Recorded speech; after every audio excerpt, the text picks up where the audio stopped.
ಬಂಧನದ ಭೀತಿಯಲ್ಲಿದ್ದಾರಾ ನಾಲ್ವರು ಶಾಸಕರು? ಪರಪ್ಪನ ಅಗ್ರಹಾರಕ್ಕೆ ಹೋಗ್ತಾರಾ ಅನ್ನೋದು ಈಗ ಪ್ರಶ್ನೆಯಾಗಿದೆ. ಎಕ್ಸ್ಕ್ಲೂಸಿವ್ ಮಾಹಿತಿಯನ್ನ ಸುವರ್ಣ ನ್ಯೂಸ್ ನಿಮಗೆ ನೀಡ್ತಾ ಇದೆ. ನಾಲ್ವರು ಶಾಸಕರ ಎದೆಯಲ್ಲಿ ಡವಡವ ಶುರುವಾಗಿದೆ.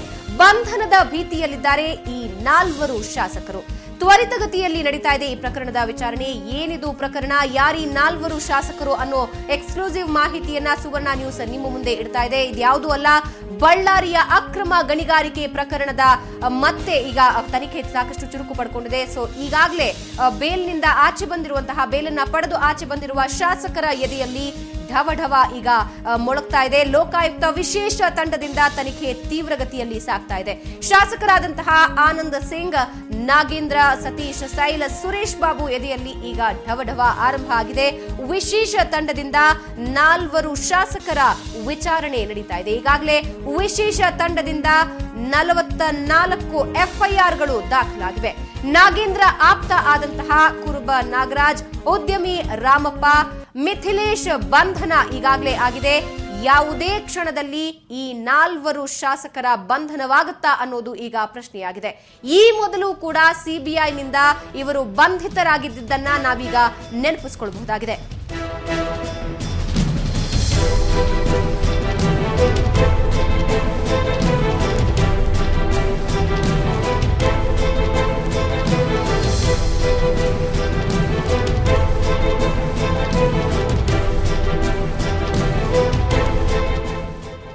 ರಿಯಲಿ ಇದು ಶಾಕಿಂಗ್ ನ್ಯೂಸ್. ಎಸ್, ಈ ಶಾಕಿಂಗ್ ನ್ಯೂಸ್ ಅನ್ನೋದು ಬಳ್ಳಾರಿಯ ನಾಲ್ವರು ಶಾಸಕರಿಗೆ ಅಕ್ರಮ ಗಣಿಗಾರಿಕೆ ಬಗ್ಗೆ ರಾಜ್ಯ ಸರ್ಕಾರ ನೇಮಿಸಿರುವ ಲೋಕಾಯುಕ್ತ ವಿಶೇಷ ತಂಡ ತನ್ನ ತನಿಖೆಯನ್ನ ತೀವ್ರಗತಿಯಲ್ಲಿ ಮುಂದುವರಿಸ್ತಾ ಇದೆ. ಈಗ ಬಂದಿರುವ ಬಲ್ಲ ಮೂಲಗಳ ಪ್ರಕಾರ ಬಳ್ಳಾರಿ ಜಿಲ್ಲೆಯ ನಾಲ್ವರು ಶಾಸಕರನ್ನ ಯಾವುದೇ ಕ್ಷಣದಲ್ಲಿ ವಿಶೇಷ ತಂಡ ತನ್ನ ಸುಪರ್ದಿಗೆ ತೆಗೆದುಕೊಳ್ಳಬಹುದು. ಅಂದ್ರೆ ಈಗೀಗಷ್ಟೇ ಆ ಒಂದು ಜೈಲಿನ ವಾತಾವರಣದಿಂದ ಬೇಲ್ ಪಡ್ಕೊಂಡು ಈ 4 ಜನ ಹೊರಗೆ ಬಂದಿದ್ರು. ಆದ್ರೆ ಮತ್ತೆ ಪರಪ್ಪನ ಅಗ್ರಹಾರ ಜೈಲಿನ ಮುಖ ನೋಡುವಂತಾಗತ್ತಾ ಅನ್ನೋದು ಈಗ ಪ್ರಶ್ನೆಯಾಗಿದೆ. ಬಲ್ಲ ಮೂಲಗಳ ಪ್ರಕಾರ ಇದು ಹೌದು ಅನ್ನುವ ಮಾಹಿತಿಗಳು ತಿಳಿದು ಬರ್ತಾ ಇದೆ. ವಿಶೇಷ ತಂಡ ಏನಿದೆ ಈ 4 ಜನ ಶಾಸಕರನ್ನ ತನ್ನ ಸುಪರ್ದಿಗೆ ಪಡೆದುಕೊಳ್ಳುತ್ತೆ ಅನ್ನೋ ಮಾಹಿತಿಗಳು ಸುವರ್ಣ ನ್ಯೂಸ್ಗೆ ಲಭ್ಯವಾಗ್ತಾ ಇದೆ. ಈ ಮೊದಲು ಕೂಡ ಸಿಬಿಐನಿಂದ ಬಂಧಿತರಾಗಿದ್ದು ಪರಪ್ಪನ ಅಗ್ರಹಾರ ಜೈಲಿನಲ್ಲಿ ವಾಸ್ತವ್ಯ ಆಗಿತ್ತು. ಇತ್ತೀಚೆಗಷ್ಟೇ ಬೇಲ್ ಕೂಡ ಲಭ್ಯ ಆಗಿತ್ತು.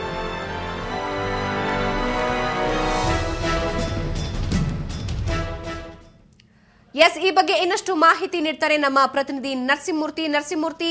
ಈಗಷ್ಟೇ ಸ್ವಲ್ಪ ಮಟ್ಟಿಗಿನ ರಿಲ್ಯಾಕ್ಸೇಷನ್ ಅಂತ ಹೇಳಬಹುದು ಶಾಸಕರಿಗೆ ಸಿಕ್ಕಿದ್ದು. ಆದ್ರೆ ಈಗ ಮತ್ತೆ ಈ 4 ಶಾಸಕರ ಎದೆಯಲ್ಲಿ ಢವಢವ ಆರಂಭ ಆಗಿದೆ ಅಂತ ಹೇಳಲಾಗ್ತಾ ಇದೆ. ವಿಶೇಷ ತಂಡದ ತನಿಖೆಯ ಕುರಿತಾಗಿ ಏನೆಲ್ಲ ಬೆಳವಣಿಗೆ ಕಾಣ್ತಾ ಇದೆ? ಹೌದು ಭವನ, ಈಗಾಗಲೇ ಹೇಳಿದಂತೆ ಏನು ಬಳ್ಳಾರಿಯ 3 ಶಾಸಕರು ಸೇರಿದಂತೆ ಕಾರವಾರದ ಸತೀಶ್ ಅವರು ಕೂಡ ಕಳೆದ ಒಂದೂವರೆ ವರ್ಷಗಳ ಕೆಳಗೆ ಏನು ಜೈಲಿನ ವಾಸ ಅನುಭವಿಸಿ ಇದೀಗ ಕಳೆದ ತಿಂಗಳಷ್ಟೇ ಜೈಲಿಂದ ಹೊರಗೆ ಬಂದಿದ್ದು ಒಂದು ಸಂತಸ ಸುದ್ದಿ ಅಂತ ಅವರಿಗೆ ಆಗಿದ್ರೆ.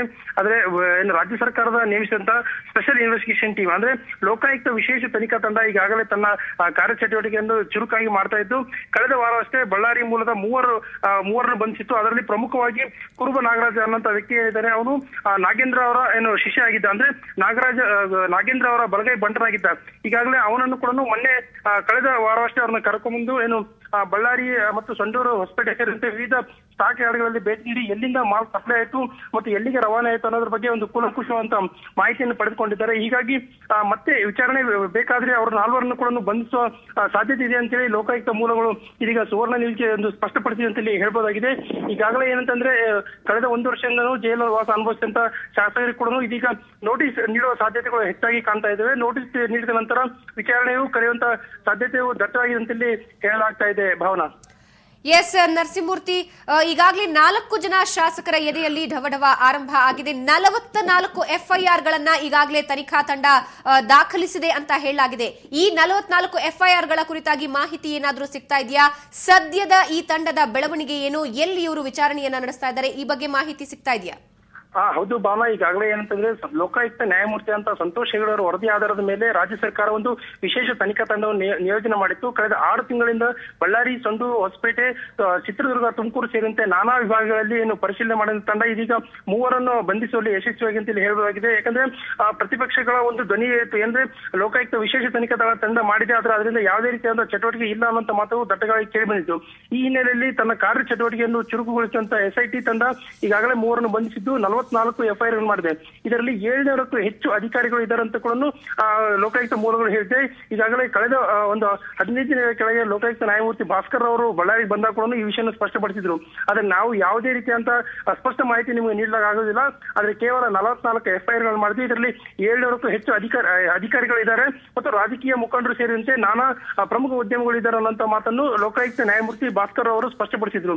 ಈ ಬೆನ್ನಲ್ಲೇ ಏನು ಕಳೆದ ವಾರ 3 ಬಂಧಿಸಲಾಗಿತ್ತು ಮತ್ತು ಇದೀಗ ಇರ್ತಕ್ಕಂಥ 4 ಶಾಸಕರಿಗೆ ಕೂಡ ನೋಟಿಸ್ ನೀಡಲಾಗ್ತಿದೆ ಅಂತ ಹೇಳಲಾಗ್ತಿದೆ ಮತ್ತು ಇದರ ಹಿಂದೆ ಕೆಲವು ಖ್ಯಾತ ಉದ್ಯಮಿಗಳನ್ನು ಕೂಡ ಬಂಧಿಸುವ ದೊಡ್ಡ ಸಾಧ್ಯತೆ ಅಂತ ಇಲ್ಲಿ ಹೇಳಲಾಗ್ತಿದೆ ಭಾವನಾ. ಇದರ ಜೊತೆಗೆ ಖ್ಯಾತ ಉದ್ಯಮಿಗಳು ಹಾಗೂ ಅಧಿಕಾರಿಗಳ ಪಾಲು ಬಹಳಷ್ಟು ದೊಡ್ಡ ಮಟ್ಟಿಗಿದೆ ಅಂತ ಹೇಳಲಾಗ್ತಾ ಇದೆ. ಈ ಹಿನ್ನೆಲೆಯಲ್ಲಿ ಯಾವೆಲ್ಲ ಅಧಿಕಾರಿಗಳನ್ನ ವಿಚಾರಣೆಗೆ ಒಳಪಡಿಸಲಾಗ್ತಾ ಇದೆ, ಇದರ ಜೊತೆಗೆ ಯಾವ ರೀತಿ ಮತ್ತೆ ಈ 4 ಜನ ಶಾಸಕರ ಬಾಗಿಲಿಗೆ ಬಂದು ನಿಂತಿದೆ ಪರಪ್ಪನ ಅಗ್ರಹಾರದ ಜೈಲಿನ ಎಂಟ್ರಿ? ಹೌದು ಭಾವನಾ, ಈಗಾಗಲೇ ಅಂತಂದ್ರೆ 700ಕ್ಕೂ ಹೆಚ್ಚು ಅಧಿಕಾರಿಗಳಲ್ಲಿ ಇದರಲ್ಲಿ ಒಂದು 40ಕ್ಕೂ ಹೆಚ್ಚು IAS IPS ಅಧಿಕಾರಿಗಳು ಕೂಡ ಸೇರಿದ್ದಾರೆ. ಅಂದಿನ ಜಿಲ್ಲಾಧಿಕಾರಿ ಮತ್ತು ಏನು SP ಅವರಾಗಿಂತ ಅವ್ರ ಮೇಲೆ ಕೂಡ ಒಂದಿಷ್ಟು ಪ್ರಕರಣಗಳಿವೆ ಮತ್ತು ಕಳೆದ ವಾರವಷ್ಟೇ ಏನು ಹೊಸಪೇಟೆ DSP ಅಂತ DD ಮಾಳಿಗೆಯವರು ಕೂಡ ಒಂದು ನೋಟಿಸ್ ಅನ್ನು ನೀಡುವಂತ ಕೆಲಸ ಮಾಡಿದ್ರು. ಈಗಾಗಲೇ ಅಂತಂದ್ರೆ 400ಕ್ಕೂ ಹೆಚ್ಚು ಅಧಿಕಾರಿಗಳಿಗೆ ಒಂದು ನೋಟಿಸ್ ಅನ್ನು ನೀಡಲಾಗಿದೆ. ಅದು ಹೊರತುಪಡಿಸಿ ಮತ್ತು ಇನ್ನೂ 300ಕ್ಕೂ ಹೆಚ್ಚು ಅಧಿಕಾರಿಗಳಿದ್ದಾರೆ. ಇದೆಲ್ಲವೂ ಹೊರತುಪಡಿಸಿ ಒಂದು ಖ್ಯಾತ ಉದ್ಯಮದಾರರು ಮತ್ತು 4 ಶಾಸಕರು ಸೇರಿದಂತೆ ಇನ್ನಿತರನ್ನು ನೋಟಿಸ್ ನೀಡುವಂತಹ ದಟ್ಟ ಸಾಧ್ಯತೆಗಳು ಇಲ್ಲಿದ್ದಾವೆ ಮತ್ತು ಅವರನ್ನು ವಿಚಾರಣೆ ಕರೆಸಿಕೊಳ್ಳಲಾಗ್ತದೆ ಅನ್ನೋ ಮಾಹಿತಿಯನ್ನು ಇದೀಗ ಕಳೆದ ವಾರವಷ್ಟೇ ಬಂದಂತ DSP ತುಳಸಿರಾಮ್ ಅಂದ್ರೆ SIT ತಂಡದ ಒಂದು ವಿಭಾಗದ ಮುಖ್ಯ ತುಳಸಿರಾಮ್ ಅವರು ಕೂಡ ಸ್ಪಷ್ಟಪಡಿಸಿದ್ರು ಭಾವನಾ. ಧನ್ಯವಾದ ನರಸಿಂಹಮೂರ್ತಿ ನಿಮ್ಮೆಲ್ಲ ಮಾಹಿತಿಗೆ.